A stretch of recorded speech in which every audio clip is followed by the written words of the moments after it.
Welcome to the Well Off Podcast, where the goal is to motivate, inspire, and share success principles. I'm your host, George Masri. On this episode, I interviewed Michael Lombardi. He's a young investor. He started investing in 2016, and he bought a triplex in Toronto and then graduated from there to doing duplex conversions, triplex conversions. He actually also works full-time in operations. So on this episode, we talked about how he's able to manage working and investing, delegating to property management, how he's able to vet tenants himself and make sure that he gets the right people. We talked about how he was inspired by an article that he read in the Toronto Star when he was about 23 years old. And there's a lot of good things in here for anyone that's looking to either get started today, do the BRRRR strategy, that sort of thing. Just one thing to note, in this episode, Michael mentioned that he was investing in Bradford, but he actually meant Brantford. So the price that he mentioned for a property that he bought might seem a little surprising to you, but that's because it was in Brantford. I hope you'll enjoy the episode. This is the first one of 2024. I just want to say thank you for listening, for supporting the podcast. We are going to explore potentially partnering with a real estate coach to possibly provide you with a discount on their coaching services. If you are interested in that, I'd love to hear from you. Reach out to me on Instagram, WellOffX, or go to welloff.ca and you can find my contact information there. If you have any interest, again, in potentially coaching through another person that we're working with, not me directly. I just kind of wanted to figure out if that would be of interest to the listener. So there you go. Enjoy the episode. All right. I'm here with Michael Lombardi. Thanks for coming by today. Thanks for having me. First podcast of 2024. I start off by asking about your childhood. So tell me about growing up in Maple, which you just mentioned, and a couple memories you have. Sure, yeah, from just up the street. Actually, my first job was right around the corner at a Baskin-Robbins nearby, which is incredible. They thought I looked too young to work, to legally work, but I wasn't. I actually, funny story there, once melted all of the ice cream in an entire Baskin-Robbins. Wow. Yeah. They probably shouldn't have given me a responsibility. They did, but how did that happen? One of the local managers basically left me responsible for the closing duties when I was I think I was 15, and did everything right except turn off the light switch. It wasn't the light switch; it was the freezer switch. Oh, so that sucks. yeah. Learned a lesson that day, but you must have freaked out when you found out, eh? You must have been so worried about it. Well, I got a call from the owner who was kind of the pseudo manager, who was amazing and the one who gave me the opportunity, and she basically just called me and asked me where the light switch was. The light switch for the freezer. And I was like, oh, it's here. And she's like, yeah, that's not what that is. And I was so apologetic. I was like, oh, you can take it out of my pay. And she's like, that'd be the rest of your summer. So probably it's not a good idea. Yeah. I don't know if they would have insurance or something to cover that. Yeah. Hopefully they did. Probably. Yeah. Okay. So that's a pretty good memory, I'd say, of your childhood. Yeah. Did you grow up playing a lot of soccer or anything like that? Mostly. So hockey in the winter, soccer in the summer, a little bit of lacrosse. A little bit of lacrosse. Hockey seems to be pretty big for people that grew up in Vaughan for whatever reason. I don't know. It seems like I've had a couple people that told me. I thought it would be soccer because, Italians, whatever. Yeah. But yeah. Yeah. That's the summer side. Yeah. So let's talk a little bit about after, your teens, whatever, you had expressed, or you read an article in the Toronto Star that kind of piqued your interest in real estate. Tell us a little bit about that. Yeah, sure. So I guess after high school, I went to business school, and a couple of years beyond that. So I moved back to the city. I went to Queens in Kingston, moved back to the city, moved home for about 2 or 3 years. And I guess congruently, so it's probably a couple things that kind of pushed me into real estate. So one was reading an article in the Star actually about Sarah Larby, who basically at the time had achieved a pretty significant portfolio by her early 30s. And I was kind of in a bit of shock and awe there. And on the other side of things at home, so my mom was a career property manager, and I kind of grew up listening to her, talking to current tenants, potential tenants, sort of having those screening conversations, obviously never thinking that it might be something that I would do one day, but just kind of getting all of the good and the bad stories. So it kind of gave me a little bit of confidence that, oh, okay, if I did this, like, it wouldn't be the worst thing in the world, and I could probably learn how to manage it, mostly from her. Cool. So at what age did you read that Toronto Star article? I would have been, 23, 24. 23. Okay, let's say 23, 24 years old. Yeah, something like that. Your mom's a property manager, so you're already kind of in the space in some ways. You hear about it, then you hear about this person that's in her early 30s, acquires multiple properties, and does that spark something in you and make you think, I can do this, I want to go out there and get a property? Yeah, well, it's interesting because it made me think, okay, there's a strategy to this, right? And at the time, I was just thinking, let me save up to get my own property, right? Like, maybe something owner occupied. At the time, I was like excited, maybe I'll get a condo in the city somewhere. Maybe I can move downtown a little bit closer to work, so I'm not commuting from Vaughan. And so that was the original thought. And within, I'd say, 4 or 5 months of looking for a place like that, it kind of occurred to me through just running the numbers, honestly, that I would probably be better served to actually look at something that was a little bit bigger, that cost a little bit more upfront, and I was a good saver, so the down payment wasn't the problem. Qualifying was a little bit different in 2016 than it is today, but that would cost a little bit more upfront, but it would actually be cheaper month over month with a rental unit in it. Okay. So no one told me it was called house hacking, but that's what it was. All right. So 2016 was when you bought your first one. So what was that exactly? What did the numbers kind of look like? Sure. Yeah. It was a triplex in Toronto, in sort of the west end of the city. And essentially what I was looking for, again, before that, was a condo probably in the $600,000 to $700,000 range. And houses with a rental suite at the time were probably listed for around $700,000 to $800,000. And the market was super hot at the time, so a lot of things got bid a little bit over that. But that was sort of the edge of my qualifying ability. Yeah. So if a bidding war took something into the next $100,000 mark, I was basically out by qualifying standards. So the rental income, or the calculation that I did, was that the rental income wouldn't quite cover the mortgage. But again, I'd be living very heavily subsidized in one unit and renting out the other two. Yeah. Kind of the thought. So what did you end up purchasing it for, if you don't mind sharing? Yeah, it was just over 900. 900, cool.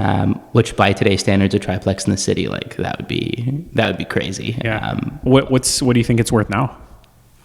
Probably about 1.5. Okay. Yeah, that's pretty good gain in a couple of years, especially considering the market dropped quite a bit. But for sure, like a triplex in the city of Toronto, like you can't go wrong with that. And then that's the other thing, because I had this conversation recently about how, like, if our portfolio, like our personal portfolio, was all condos, and we went through 2021 where the rates jumped up by like 5%, we'd be in big trouble, because we wouldn't be able to do much to add value or add rent to the condo. But when you have freehold, like you have that triplex, you can, first of all, look to turn it to a fourplex, for example. You can also add a garden suite. Like, there's so many more options to increase the rent, and you have way more flexibility, and it's just overall, to me, a better investment than just going with condos. Would you agree with that? Definitely. Yeah. Definitely more options. Yeah. So you get that triplex in 2016. After that, you lived there for a couple of years, I'm assuming, or did you end up renting it all out at some point? Yeah. So I was living there for a while. I basically started thinking within the next year or two, rates were still rock bottom at the time, and I essentially was able to refinance, but I didn't pull out cash. What I did was basically create a large line of credit. And the goal there was to be able to utilize on a future project. What that future project was, I wasn't sure at the time, but I knew it basically freed up a little bit of liquidity for me. So without raising my mortgage payments. Right. And I did a lot of math, and basically was like, why would I take on the added payment without any immediate plan to use the money? So did a little bit of searching, ended up looking into Brantford, as a direct result, basically, of a few other investors that had kind of gone out in that direction, and looked at a few fundamentals of the market and thought, okay, house prices here, and the rough math, give me some leeway, but house prices here are about a quarter what they are in Toronto at the time, but rents are only about half. So like, there's a gap here to take advantage of in terms of sustainability of a property and not needing to carry it myself with sort of my salary. And so began, the search within Brantford and for something that cash flowed. And what did that look like for you? What was that? Also a triplex, or did you end up going with something a little different? Yeah, so I bought a duplex. Someone had recently sort of pushed it into a duplex, did it completely legally, which was great. And basically in late 2018, I bought it for about $250. So again, almost a quarter of the prices. And that seems like a good deal, though, even for 2018. Like, did you get it off market or something, or was MLS deal legal duplex for $250? Yeah. Wow, that's really cheap. It seems like, I don't know. Was that going today, great? right? But because like I bought in 2017. Yeah. I bought my first place in Hamilton for $215,000. So like, I know that was you can get those kinds of deals back then, but mine wasn't a duplex. So I'm a little surprised because Bradford's pretty expensive today, right? Today it is, for sure. Yeah. And the gains just in the first couple of years, and this is no hindsight of mine, like hindsight now, but the gains were incredible in the first couple of years. And so I'll just call them aesthetic renos that turned into a little bit more than aesthetic renos that I did on that place to turn over, after one of the units turned over, definitely needed a little bit of TLC, which helped on the purchase price for sure, right? We knew it needed that both inside and outside of the property. And again, the scope creeped a little bit on it, and I probably ended up doing between $50,000 and $60,000 worth of work on it before refinancing it, but was able to get out, all the renovation money and a little bit of the down payment as well. And that was within a couple months, or? That was probably including the time for the tenants to leave, and luckily it was just natural turnover. I thought I was going to have to wait a long time to do this work, but was able to do it really, really quickly. I'd say 6 months. Awesome. Or so. So you're able to refinance within 6 months, let's say, roughly within the first year at least. Yeah. Oh yeah. And were you running into challenges at that time with refinancing properties, qualifying, that sort of thing, or everything was smooth sailing at that point? Yeah. So one of the biggest benefits of leaving an A market, or even probably would have had a little bit more trouble in Hamilton. One of the benefits of going to sort of a B market in Ontario was just the ratios, right? Those properties sustained themselves. And so the banks were obviously a lot more willing to be flexible because the ratios were much better. So I didn't like the property on its own 6 months after purchase with the new market rents could sustain itself and then some. And so I didn't really need to dip into my own, ability to leverage the property. Yeah. So I'm assuming that when you refinance this property, this duplex in Bradford, that you paid off whatever you had borrowed from your line of credit to free up that cash, and then I'm thinking you probably did it again after that? Yeah, the goal was obviously to keep that line of credit balance essentially at zero until I needed it. And I didn't really ever want to use any of it for down payments. The goal was basically to only ever use it for renovation monies that I was confident I could recoup on a refinance.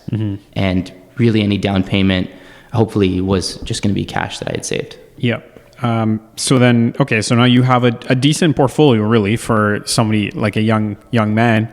You've got a triplex in Toronto, a legal duplex in Bradford. At that point, did you just say, I think I'm okay with my portfolio, or did you say, no, I need to reach a certain goal? And what was that goal, if so? Yeah. So when I went to do the refinance of the Bradford property, because again, the goal of that was very different than the goal of the Toronto property, which I didn't do any significant renovations in, right? So I was trying to recoup money. And it was really an investor friend at the time. I didn't really have a serious network of real estate investors or agents or anything at the time, but an investor friend said to me, you might be able to get all of your money back and then a little bit if you refinance this thing. And I was like, okay, we'll see. We'll see how the appraisal comes in. And I did. And this was mostly credit to the market at the time. Some credit, I would say, to the types of renovations that we did, increasing the appraisal value, increasing the rents. And it wasn't incredibly strategic at the time, but as a result, I realized, okay, I can be more strategic about this. I can pick and choose the renos we want to do, and to even reverse engineer the process a little bit more, I can look for properties that need those types of renovations and not just properties that need renovations. And so basically, to answer your question, I kind of decided, okay, let's do this again, but I can harness the learnings from the last one and really level up on the next one. Right. And what does that look like? So I looked at the market again. I searched within Brantford again. That same investor friend who kind of talked to me about the refinance had actually gone out to the Niagara area, gone to Welland.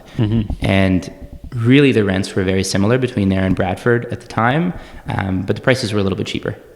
So I did a little bit more homework on Welland. I really knew nothing about the Niagara area, and decided that there were two others who I knew who had bought properties in St. Catharines and Welland within the last year. And so I asked them about their experiences and ended up deciding to look in Welland. And so I bought a place in early 2020.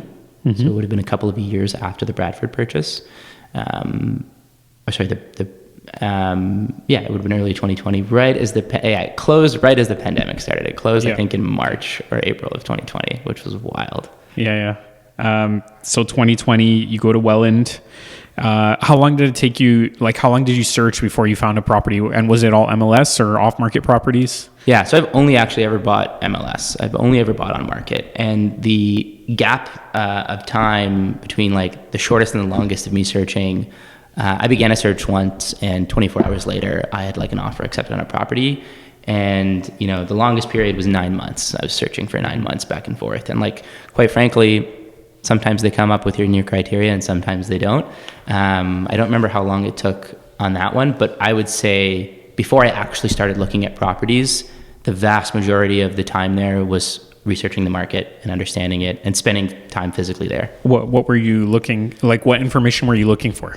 Yeah, so it was a smaller market. I kind of had wanted something at least a 50,000 person population, which at the time was kind of right the cutoff for that city. I was looking for big infrastructure projects. Basically, can this city support growth of the population, and is there demand to grow that population? Will it have a strong renters market in the future? Those were the big things for me. Schools, hospitals, things like that. So you would look up whatever future hospitals that are being built or planned to be built, any universities that might be going to the city, that sort of thing? Government projects. Is there a good GO line? Can people get in and out of Hamilton from there very easily? When people go to Welland and work, what do they do? And are those industries sustainable there, or are they looking like they're on the edge? What did you find then in terms of employment? What? Because I also invest in Welland, but the funny thing is I didn't do any of that research at all when I got into the Welland market. Right. The only reason that I did it was, first of all, price point, but also I had kind of a mentor of mine that was investing in Welland, and he had bought an apartment building there, and I thought, wow, this is awesome. Yeah. He got it for a great deal. He was renting everything out. I knew that he had demand for his rental units, so I thought, okay, if he's doing it, I'll just follow in his footsteps. And that was it. Zero research other than that. But yeah, so I forget what I just asked you, but I do have another question. Where do you find all this information when you're looking for it? Are you just Googling stuff, or is there a certain website you go on, the City of Welland's website? Yeah, so a combination of Googling and mostly asking for folks who have done it. And I think to your point about having a mentor or having somebody who has done it before, I mentioned earlier, two investors who I knew who had already bought. Well, one was in Welland, one was in St. Catharines, so they're not completely identical, but both in the Niagara area, and they both had done previous homework. So I think you're accumulating sort of things that you're researching new on the internet, and previous experience of other investors. Yeah. I think really in a lot of markets in Ontario, you can't go wrong. In Southern Ontario, at least. If you go up, 6 hours north and you have a small town of 1,000 people, that's another story. But like you said, if you have 50,000 plus people, you can't really go wrong in the area. So that's great. What did you end up getting in Welland in 2020?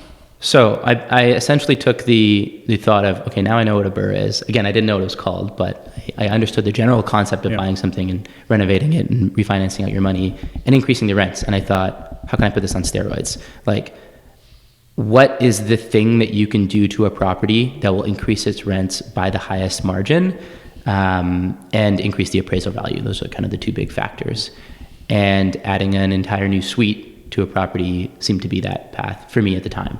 So I basically bought a bungalow in Welland, added a basement suite to it, spent a long time understanding the process of that, made a lot of mistakes, and I think essentially, ended up refinancing out the money a little bit later than I expected. It probably took closer to a year, and the goal was to do it within 6 to 8 months. But was able to execute the first duplex conversion. Yeah, what was the purchase price of that bungalow?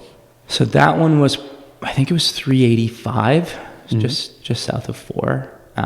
Large property, kind of sprawling 1,100, 1,200 square foot bungalow. Yep.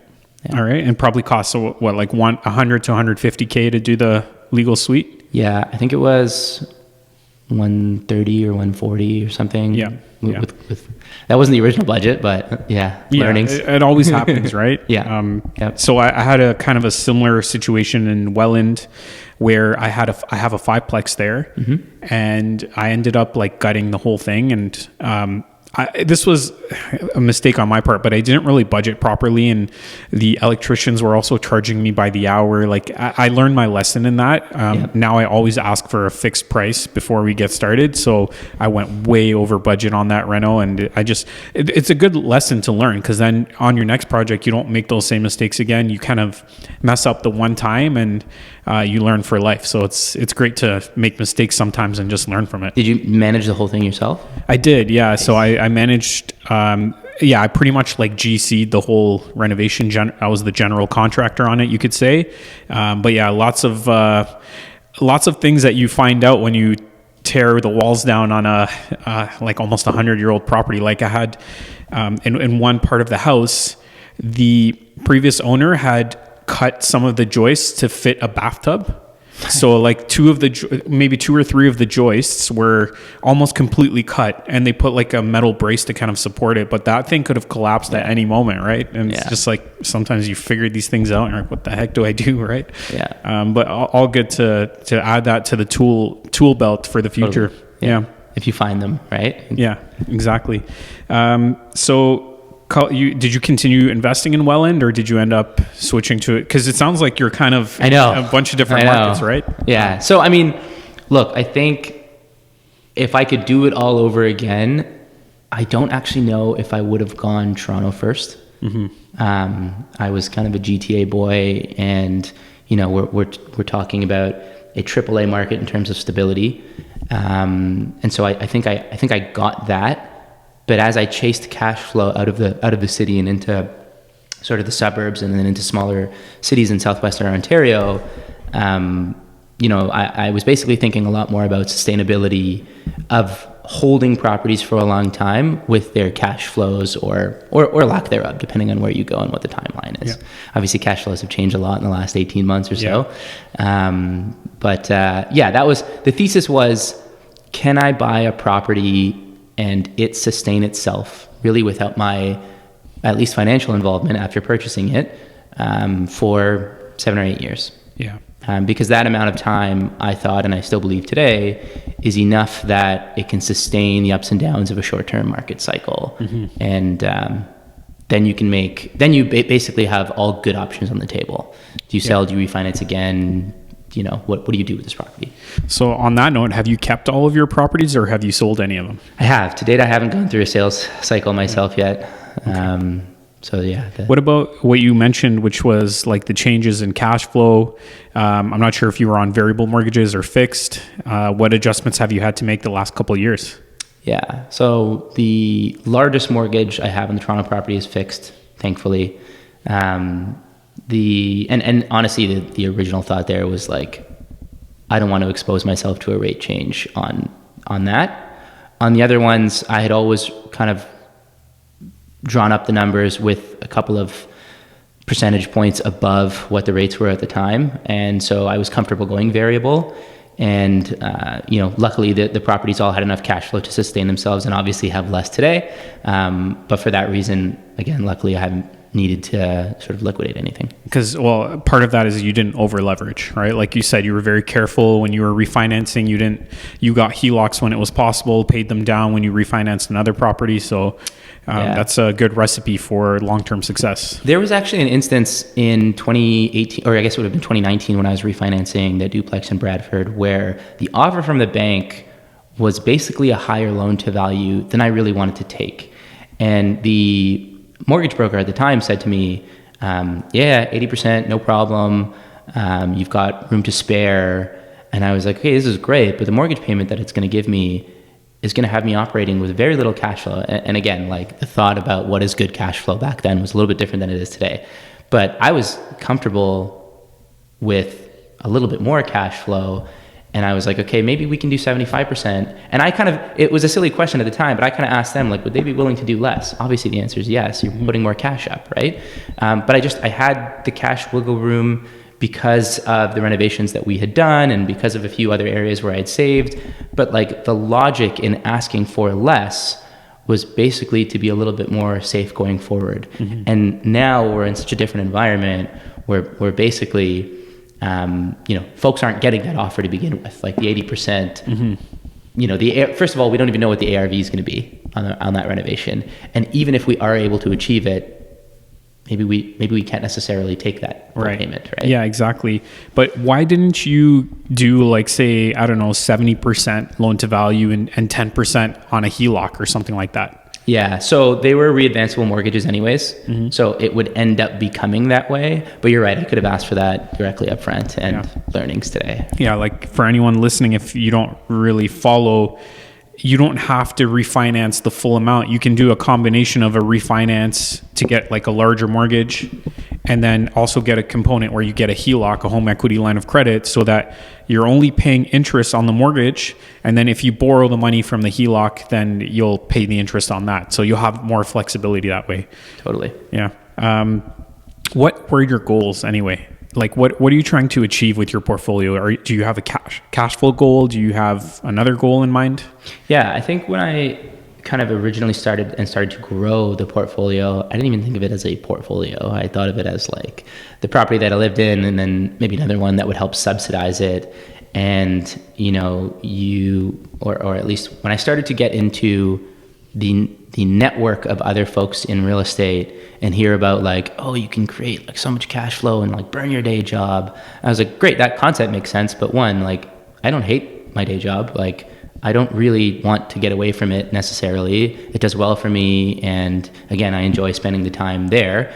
So there wasn't really a big incentive for me to do that. So to your question about like, what was the goal? The goal was never necessarily, I'm going to accumulate so much cash flow in the next few years that I can get rid of my day job and do this full time. I wanted to sort of continue to progress within my career. And I think really what real estate was a long-term wealth builder. Very early on, somebody showed me the breakdown of the returns on a portfolio that was, I think 10 or 15 years old. It was pretty advanced. And what portion of your returns come from the mortgage pay down versus the appreciation of the property over time. Mm-hmm. And I was like, and the cash flow, right? And I was like, wow, so much of this is coming from appreciation over time. And obviously it depends what cycle you're in, and you can get lucky and not lucky. But again, long term, holding these properties is what's going to make them valuable. Mm-hmm. And so the goal really becomes wealth building for myself, my family, future kids. I think that's the goal. Yeah, so long-term appreciation, having the cash flow so that you're not obviously out of pocket every month to carry these things. But that's a great way to look at it. What is your full-time job anyway? Yeah, so I've worked in operations since I graduated, since 2016. I've worked in telco, I've worked in finance, I've worked in tech for the last 5 years or so. And I think having an operations background, this is probably one of the biggest mistakes I made in real estate, was essentially not, and I think a lot of folks make this mistake, not utilizing or understanding that I can utilize the main skill that I have from work in the portfolio. How do you do that? Yeah, so lots of folks have backgrounds in marketing and sales and operations. I think within operations specifically, the answer is operating the portfolio, managing tenants, sort of managing cash flows in and cash flows out, and understanding what portions of the actions that you're taking are impacting those things on a regular basis. So I was originally managing all of my units. I had kind of gone through a few different iterations of outsourcing property management. Like I said, my mom was a career property manager. She kept the bar really, really high in terms of managing properties, and always kind of was like, you're going to let someone else do this for you? Like, no one's going to treat your property as well as you. That's the old adage. Yeah. And I honestly think it's true, right? Like, if you are spending full-time hours on your own properties and you have 100%, skin in the game, of course you're going to treat them more diligently than a professional. But ultimately, like, is it important that they treat it 100% relative to how you would treat it? Or is it important that they treat it at 80 or 90 and you spend that amount of time and energy focusing on growing the portfolio or doing other high value tasks? Yeah, exactly. So are you outsourcing your property management at this point? I am now. Yeah. I for the most part, there's a couple of units that I have, mostly legacy tenants that I have really strong relationships with that are very easy to manage. My Toronto property, I still manage myself. Okay. So is your mom still actively working as a property manager, or? No, she's retired now. Oh, okay. Yeah. Okay. Got it. So another thing we may have touched on a little bit, but what challenges have you come across? Like, I know you said, for example, that Welland duplex took a little longer, but have you faced any major challenges, anything that you really had to, any hurdles that you had to overcome? Yeah. So probably twofold. One was understanding cost and time overruns in larger projects. And it happens in all projects, but percentage-wise, right? These conversions, and I've done a couple of triplex conversions at this point, which really just exacerbates the same problem on a duplex conversion. But I always now get that inspector to do everything, or to do a full inspection. I have somebody who I trust and know before I firm up on any offer. And I think they've exposed a few things that we thought were smaller problems. And once we really, once you take the walls down and start to look behind, these problems basically become a little bit bigger, or they have the potential to become a little bit bigger. So that was one big one. And I think the other big one was probably around property management. What kind of problems would you say they've identified that would make you say, oh, I don't know if I want to take this on? Yeah. So if it's a problem that I've dealt with before, I have a pretty good understanding of how expensive it's going to be to fix, and I can just bake that into the numbers. And then maybe we change the offer, maybe we walk away entirely, depending on how big it is. There's one particular instance where basically the previous owners had opened up the main floor and done pretty extensive renovations. But what they didn't do on opening up the main floor was, well, they did, but not well, support the basement the way it should have been. So they put up these kind of shoddy posts. Luckily, they had done it fairly recently, so I don't think there was much damage. But we kind of went the distance, brought in a structural engineer, and started to understand what needed to be done to support this thing the right way. Yeah. And you spend a little bit of money up front to consult to get that information, but the information is so valuable. Yeah, it's interesting, like this whole taking down walls thing, because I've only experienced it recently because I'm doing a duplex conversion, and the engineer had proposed like taking down a wall upstairs on the upper level. But then the interesting thing about it is you don't just have to support it like on that floor by putting a header in or whatever, like an LVL beam, right. But you also have to support it on the main floor and then in the basement. Like the weight has to carry all the way down, and it's so easy to mess that up if you don't have an engineer or somebody there to help you, right? Totally. Yeah, the assumptions you make can often cost more than the work that needed to be done. Yeah, like you might just go in there and think, okay, well, if I put in LVL and support it on the top floor, I'm good. But you're not accounting for all the additional costs that you would sustain if you actually did it properly. So, totally. Yeah. I think a lot of times, like with rental properties, it's better to avoid doing an extensive renovation like that. Like just find a better, less expensive solution. Yeah. Okay, so those were some of the challenges. Was there anything else? Like we talked a little bit about your background. You're in multiple markets. Are you still exploring? Like, are you in just 3 markets now, or have you looked at? Markets, yeah. You're in 3 markets. Are you planning on buying more this year, or are you going to put a little bit of a hold on it? Yeah, so I'm not 100% sure. Basically, I've got a little bit of cash on the sidelines, and hindsight 2020. If we go through an instance like we did in the last 18 months. the biggest learning would have been to have even more cash sitting on the sidelines waiting to do something. And then really the question is, does a deal come along that is too good to pass up?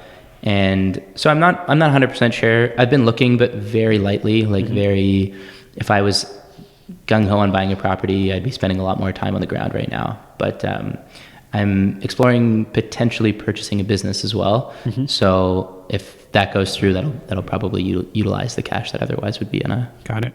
Are you still, like, I know you said you're lightly looking, but are you still exploring triplex options, or have you looked at other types of properties? It'd probably be a conversion. It'd probably be either a duplex or a triplex conversion. That's kind of my sweet spot right now in terms of skill and the sort of team that I've built surrounding me. Yeah. Are you doing these triplex conversions like from single family home to triplex, and are you doing them in Welland or somewhere else? Yeah, typically. I don't really have like necessarily a hard and fast rule. If something comes up and the numbers make sense, whether it's 1 to 3, 2 to 3, 1 to 2, like I'm in.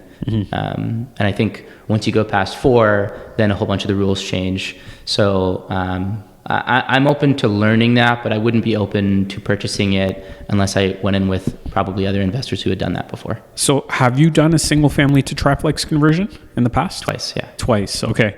And was that like, those two were in Welland, I assume? They were. And was that pretty straightforward, or did you, because there's, sometimes you don't meet the parking requirements, but the recent, I think it was Bill 23 or whatever, that changed a lot of those requirements. Did you have to get minor variances, do that sort of thing to make it happen? Yeah, so they were both zoned correctly. Luckily, I didn't need a minor variance on either. I think the biggest hurdle that we faced was actually a rule. The rule itself didn't change while we were doing renovations. The interpretation of the rule by the city, I guess, changed, and some of the turnover of staff within the city changed while we were doing it. And it was essentially the light requirements in a basement. And really what that ended up changing for us was the size of the window that we had planned to put into the basement. So it cost a little bit more money, took slightly more time. Luckily, it didn't happen at the end of the project. It happened at the beginning of the project, but everything else was kind of to spec. And did you do like a major renovation in the sense that you changed all, like the heat source? Did you put in HRV units, ductless mini splits, all that, or did you leave the furnace? In one situation we did. The other situation had a lot of the upgrades done already. So yeah. So okay. It really varies. Like the cost can go up significantly depending on what you're doing. If you're playing, like we were working on a single family to fourplex conversion, and our goal was initially to remove all the gas in the building, to just have HRV units, like electrical heat, and through the ductless mini splits and all that, and pass on that cost to the tenants. But those costs can really start to add up when you look at all the little things you have to do. Totally. Yeah. Totally. Was there anything we missed? Anything else you want to touch on? I know you've got some notes here. I don't know if you asked about property management earlier, and I thought it would be beneficial maybe for your listeners to go through what I learned on that front. And I did have the sort of background again of my mom being a career property manager, but as I went through the cycle of sort of maybe coming to the realization that outsourcing property management would help me buy back a little bit more of my time, I went through a few different property managers before I landed on the one that I mostly use today. And I think the reason for that was essentially the difference between my expectation and the reality that would happen. And so the first one was actually a pretty easy, this won't work, mostly because the red flags were there. They were kind of recommending tenants that I didn't think came anywhere close to qualifying. And so we went through that cycle pretty quickly. The second one was a little bit more difficult in that, honestly, my bar for the information that I wanted them to share with me and how frequently was very likely too high. Yeah. And so they sort of came to me and said, like, I basically got fired by the property manager. The property manager came to me and was like, we can't do this. Like, the reason you're hiring me is because you trust me with these decisions. Yeah. And for the most part, I'd say 9 out of the 10 things that we talked about, that was true. And I think the learning that I took from it, and I think what I would recommend others do, is whenever they're outsourcing any part of the business, especially property management, given how much time, energy, and focus goes towards that, is that they have a discussion with the property manager up front saying, basically explicitly outlining, the things that are going to be in each camp's of responsibility, and what the updates are going to look like and how frequently they'll happen, what medium and how frequently. And I think if you can come to an agreement on those, it makes everything else so much smoother. I agree with you 100%. And I think I'm like you in the sense that I ask for a lot of information when I'm taking on a new tenant. And there's been many times where the property manager, like they vetted the tenant, everything looks good on paper. And then I do a Rentify app. I don't know if you've heard of Rentify. Yeah. So it connects to the tenant's bank account. It reveals their past rent payments, their employment income, the cash balance that they have in their account. And there's been many times where like the tenant is constantly in overdraft. Right. Or just has like very little bank balance, right? And a lot of times they're living with their parents, so they're not even paying rent. So to add that rent payment would be almost impossible for them to have a successful tenancy. And I think that might piss off some property managers, but you know what? At the end of the day, I'm the one who's going to have to deal with that tenant, and that totally. Property manager won't have to. So, if there's an issue, I mean. So, I think it's really important for every single landlord to not just completely delegate and trust. You have to do a little bit of your own research and qualifying the tenants yourself. Yeah. I kind of make it a habit that I'm sort of the last line of defense when taking on a new tenant. But I think the great agreement that my property manager and I have at this point is both on the leasing side as well as on the managing side, right? The flow of information works really well. I think they understand literally what thresholds to come to me to approve on like a here and there expense versus what things are totally within their autonomy to do. And the bar has changed as I've added more units to the portfolio. As we've gotten a deeper relationship, we revisit that every now and then. But especially at the beginning where you just don't have that relationship yet, it's really difficult to make these decisions. Yeah, 100%. Anything else that you want to touch on? No, I don't think so. I appreciate you having me on. Yeah, well, fun. Yeah, definitely fun. It's nice to see, like, I think our journey is very similar. We kind of started at the same time, had the same sort of strategy. Just to finish things off, how do people reach you? And I don't know if you're offering any services that you want to share. Yeah, no specific services, but always happy to chat real estate. Probably the best way to get me is through Instagram at Certain Capital. It's my handle. Awesome. Thank you so much, Michael. I appreciate it, and we'll be in touch. Awesome. Thanks, George. Thanks for listening to this episode. Your support is truly appreciated. And if you can share this with a friend or family member that might benefit from the information, remember, our goal is to motivate and inspire others to take action and to build wealth and to become well off. Enjoy the rest of your day.